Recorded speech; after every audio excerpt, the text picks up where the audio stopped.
Bonjour tout le monde. C'est super d'être là. Alors, je vais être très franc, on m'avait pas dit qu'il y aurait déjà tous les enfants ce matin. Et je voulais le faire en anglais. Mais comme vous êtes tous là, je vais le faire en français. Comme ça, vous me comprenez, d'accord? Alors, vous allez peut-être pas tout comprendre parce que c'est surtout pour vos parents, pour qu'ils vous donnent envie de programmer. D'accord? Alors, moi, je me présente. Je m'appelle Sébastien Blanc. J'habite en France. Si vous avez Twitter, vous pouvez me suivre sur ce compte-là.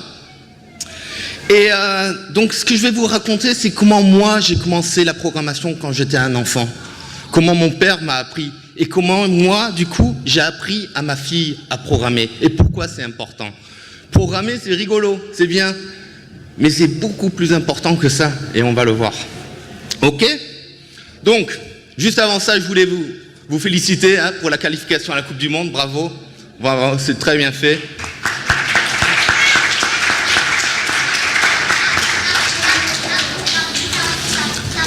Alors, avant qu'on commence, alors pour vous les enfants, c'est quelque chose que vous n'avez pas encore vécu, ou peut-être déjà, je vais demander à tout le monde dans la salle, tout le monde qui est codeur, qui a programmé, on va prendre 20 secondes et vous allez essayer de vous rappeler de ce moment où vous avez écrit votre première ligne de code et que vous avez appuyé sur Entrée et que le code s'est exécuté. C'est un moment très important. Et il faut essayer de s'en rappeler de ce moment et de revivre les émotions. Donc, pendant 20 secondes, je ne vais rien dire et tout le monde va essayer d'y penser, comme ça on sera dans une bonne ambiance pour la suite. OK? Alors, attention, ça va commencer. Essayez de ressentir comment vous étiez. Peut-être que vous aviez 8 ans, peut-être que vous aviez 15 ans, 25 ans, quand vous avez fait votre première ligne de code, mais...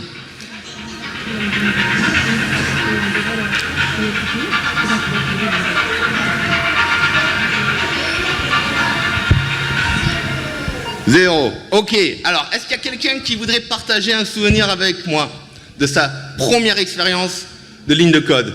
C'est pas grave, si personne ne parle, ça... j'ai prévu le coup, hein, donc... Ouais, moi je veux bien. Ouais. Ah, ben moi en fait, quand j'ai commencé à programmer, je connaissais pas du tout l'anglais. Et donc, la première ligne de code que j'ai tapée, c'était en BASIC, je me souviens. Enfin non, j'ai fait de l'assembleur après, mais c'était en BASIC. Et j'ai tapé tout en néerlandais, parce que le néerlandais, c'est une langue que je connais. Parce que je pensais que c'était la même chose. Et donc, j'ai tapé ma ligne de code en néerlandais. Hein, et évidemment, ça a foiré, ça a pas fonctionné. Et après, quelqu'un d'autre m'a dit « Ouais, mais tu as écrit en néerlandais, tu n'as pas écrit en anglais, c'est pour ça que ça ne fonctionnait pas. » Et donc après, j'ai refait ma ligne de commande en anglais et ça a fonctionné. Et ça, je m'en souviens toujours, ça fait il y a facilement 40 ans. Super.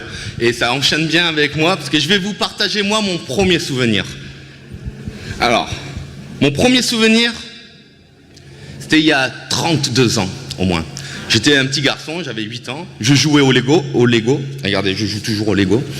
Et il y a mon papa qui rentre du travail. Mon papa, c'était un instituteur. Et il rentre avec un gros carton, et il fait « Sébastien, viens avec moi dans mon bureau, j'ai un ordinateur là-dedans. Tu veux m'aider à le brancher ?» Je fais « Oui, bien sûr, et tout, je l'aide à le brancher et tout. » C'était un MO5, je ne sais pas si vous connaissez, c'est de Thomson, ça n'existe plus, technologie française. Et on branche tout, on allume l'écran, on allume l'ordinateur, et qu'est-ce qui apparaît? Il apparaît ça. Une ligne de commande basique. Et mon papa, il me donne un petit livret dans lequel il y avait écrit plein de commandes basiques à essayer.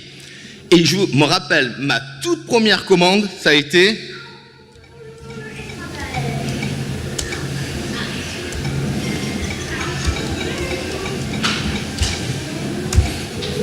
Et ça a écrit, Sébastien, c'était fabuleux. Vous ne pouvez pas imaginer comme c'était fabuleux.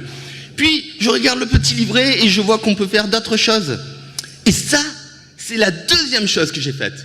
Un carré rempli jaune. Et là, je me suis dit, mais c'est fabuleux. C'est là où j'ai eu, Mindstorm, on dit en français, j'ai eu le jaillissement de l'esprit. Tout à coup, plein de choses sont devenues beaucoup plus claires pour moi. Déjà, j'adorais les jeux vidéo, mais pour moi, c'était de la magie, les jeux vidéo. Je ne comprenais pas. Et maintenant que je pouvais programmer, je comprenais comment les jeux vidéo étaient faits. Et c'est très important. Il n'y avait plus de magie. Je comprenais comment était fait un jeu. Et, encore plus important, maintenant, je savais que moi-même, si je voulais, je pourrais programmer un jeu. Alors, juste pour revenir un peu, ça c'est un peu moins pour les enfants, mais juste pour parler des générations. On a l'ancienne génération, nos parents, nos grands-parents. Eux, quand les ordinateurs ils sont arrivés, eux, ils étaient déjà là. Et ça n'a pas trop d'impact pour eux. C'est pas trop important s'ils ne savent pas se servir d'un ordinateur et tout ça. Puis il y a nous, les parents ici, tout le monde dans la salle. Pas les enfants, les parents. C'est nous, les hackers. Nous, on n'avait pas peur d'ouvrir notre ordinateur, de mettre une carte son, de configurer notre DOS config.6 pour que le jeu il marche bien et tout ça. On maîtrise. Et puis, on a les enfants, vous. Alors, c'est sûr que les enfants, vous savez tous utiliser des tablettes et tout. Les parents feront, regarde, mon fils, il sait déjà prendre des photos et tout. Mais, il y a un paradoxe, parce que les enfants savent utiliser la technologie, mais par contre, ils n'ont aucune idée de ce qu'il y a derrière. Et donc, c'est très important que les enfants comprennent comment est fabriqué un ordinateur, qu'est-ce qu'un code, pourquoi c'est important. Parce que le code, il va y avoir de plus en plus autour de vous. On est déjà entouré de code, mais quand vous serez grand, tout sera régi par le code. Votre santé, votre voiture qui roulera toute seule, absolument tout. Et donc, il est crucial que vous sachiez ce que c'est du code. Même si vous ne devenez pas développeur plus tard, même si vous devenez médecin, artiste, chanteur, c'est quand même important de savoir, de comprendre ce que c'est le code. Et donc, comme je disais, j'ai compris que je pouvais faire des jeux moi-même. Et je me suis senti comme le roi du monde. Pour être honnête, je vous ai montré le basique. Le basique, ça n'a pas été vraiment là où j'ai commencé à faire des jeux et tout. C'est avec un autre langage de programmation. Un langage de programmation créé par un monsieur. Ce monsieur, il s'appelle Seymour Papert. Et c'était un mathématicien, mais il était passionné par l'éducation. Et déjà dans les années 60, il disait « chaque enfant devrait avoir un ordinateur ». Et lui, il s'est dit « je vais créer un langage pour les enfants ». Et ce langage, ça s'appelle le logo. Alors, je sais pas, est-ce qu'il y en a qui connaissent le logo? Le logo, hein? Pas le Lego, logo. Logo. Je vais vous montrer ce que c'est le logo. Le logo, tu sais ce que c'est le logo avec la tortue? C'est avec une tortue, regarde. C'est, je dis avance. Attends. Tu connais? Super. Regarde, avance 30. Et là, tu as notre petite tortue qui avance de 30. Et je lui dis tourne gauche de 90 degrés. Il tourne. Je fais avance de 50. Je peux aussi lever le crayon. LC. Je lève le crayon maintenant. Et j'avance. Et regardez maintenant, si j'avance, il dessine plus. Et si je veux qu'il dessine à nouveau, je baisse le crayon. Et je tourne à droite de 90 degrés, par exemple. Et j'avance de 40. Ok? Quand j'ai découvert ça, là, ça a été la folie. Là, j'ai commencé à faire des jeux et tout. C'était trop bien. Et quand ma fille... Alors, juste pour dire, ce qui est important, c'est qu'avec les langages de programmation, c'est toi qui dis à l'ordinateur ce qu'il faut faire. C'est pas l'ordinateur qui te dit ce qu'il faut faire. Ça, c'est très important.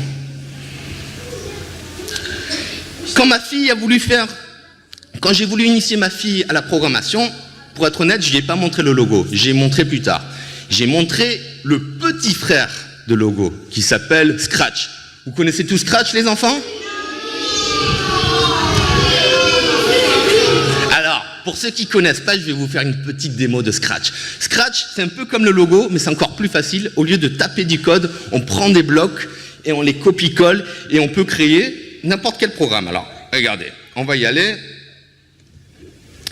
Alors, là c'est Scratch. J'ai mon petit chat là, c'est mon personnage avec lequel je vais pouvoir faire ce que je veux. Alors on va dire par exemple, on va commencer par, quand j'appuie sur le petit drapeau vert, quelque chose se passera. Alors, quand le petit drapeau vert... Alors, hop, avance de 10. Attendez, regardez. Ouais, regardez, je vais le mettre en français, Scratch, c'est mieux. Hop, en français. Quand le drapeau avance de 10, donc j'appuie sur le drapeau, et mon chat, il avance. Mais maintenant, j'aimerais bien qu'il avance. Avance de 10 cases, tout à fait. Mais moi, j'aimerais qu'il avance tout le temps. Donc, je vais regarder. Et là, je regarde en contrôle. Et j'ai quelque chose qui s'appelle répéter indéfiniment. C'est-à-dire qu'il va faire à l'infini avancer de 10 cases. On regarde ce que ça donne? Alors. Ah! Mais il disparaît. Alors, il faudrait que quand il arrive sur le bord, il aille de l'autre côté. Alors, on va regarder s'il y a quelque chose. Ah, regardez là. Il y a un truc qui s'appelle rebondir sur le bord. Mais là, il est à l'envers. Alors, on va regarder si on peut faire quelque chose. Fixer le sens de la rotation. Ah ouais, pas mal déjà. Hein. Mais regardez, là, on dirait qu'il fait du ski ou qu'il fait du skateboard. Ce serait bien s'il pouvait marcher, non? Alors, ce qu'on va faire, on va lui faire changer de costume. Regardez, il y a 2 costumes. On appelle ça les costumes. Et le deuxième costume, on dirait qu'il marche, vous voyez? Donc on va dire changer de costume. Apparence, et on passe, c'est où basculer sur le costume suivant. Hop, voilà. Mais maintenant il marche super vite. Trop vite. Donc on va voir si on peut un peu le ralentir. Et on va faire ça, c'est dans contrôle, non, c'est où pour attendre encore? Je ne me rappelle plus maintenant. Oh là là. Bon, c'est pas grave, on va le laisser marcher très vite. C'est rigolo aussi. Et on va faire un dernier truc. C'est un peu triste là, le fond blanc. On va voir si on peut rajouter un fond. Et là, on va... Non, c'est pas du tout ça. Ça, c'est tous les autres lutins que je peux rajouter. Vous verrez ça. Mais là, je veux mettre un petit fond joli. Hop. On va le mettre un peu plus bas. Hop, viens ici le chat. Voilà. Non, monte pas. Oh, qu'est-ce qu'il fait? On le met là. Et maintenant... Bon, là, il n'est pas censé monter. Je ne sais pas trop ce qui s'est passé. Il monte dans le ciel. Hop, il rebondit de partout. Mais vous voyez, c'est super facile, Scratch. Et là, je vous ai juste montré le minimum. Après, vous pouvez faire, quand j'appuie sur la touche de droite, va à droite. Quand j'appuie à gauche, va à gauche. On peut faire des millions de choses. Alors, mon conseil pour les parents qui n'ont pas encore montré ça à leurs parents, à leurs enfants, prenez un quart d'heure, 20 minutes. Vous allez sur le site de Scratch. Vous faites un peu la même démo que j'ai faite. Vous montrez comment bouger le chat, tout ça. Et après, vous laissez votre enfant pendant 1 heure, 1 heure et demie. Vous ne le dérangez plus. Et revenez après. Vous allez être impressionné comme vos enfants sont créatifs. Croyez-moi. Alors, je continue. J'ai plus que 1 minute, c'est ça? Alors, mais j'ai un peu adapté ma keynote. T'as vu qu'il y avait tous les enfants. J'ai fait une démo un peu plus longue de Scratch. Autre chose qui est très important, les enfants et les parents. Donc, une notion que vous devez vraiment avoir, c'est une fois qu'on a de la connaissance, on la partage avec tout le monde.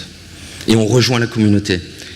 Et ça, c'est possible quand le code est libre d'accès à tout le monde. C'est ce qu'on appelle le open source.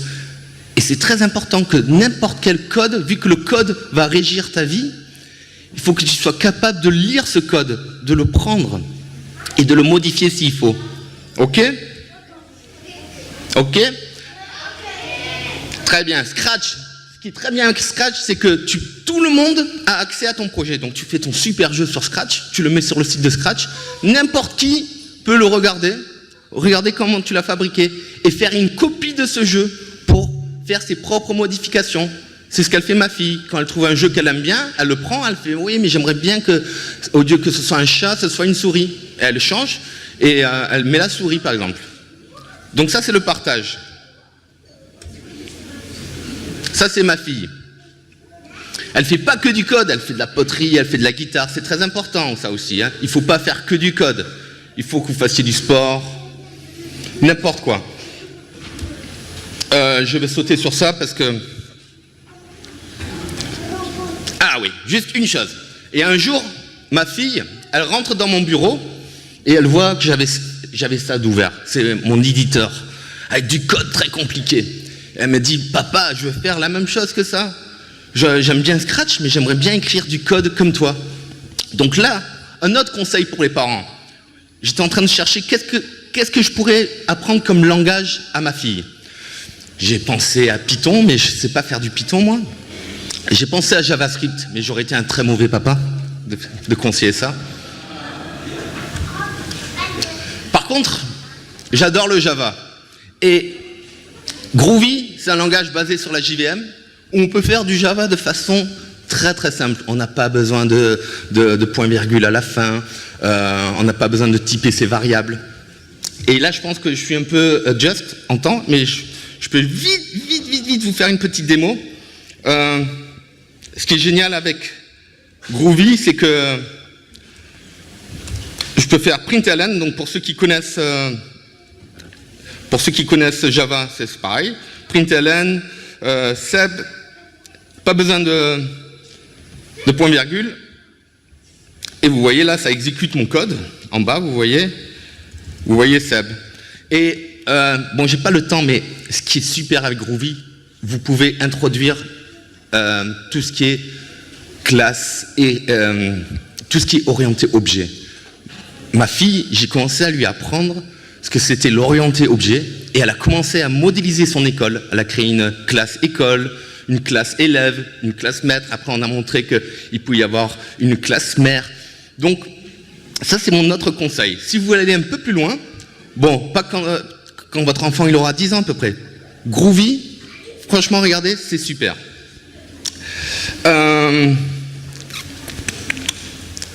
Je m'étends pas là-dessus parce que c'est la session d'après. Je fais en dehors de chez vous.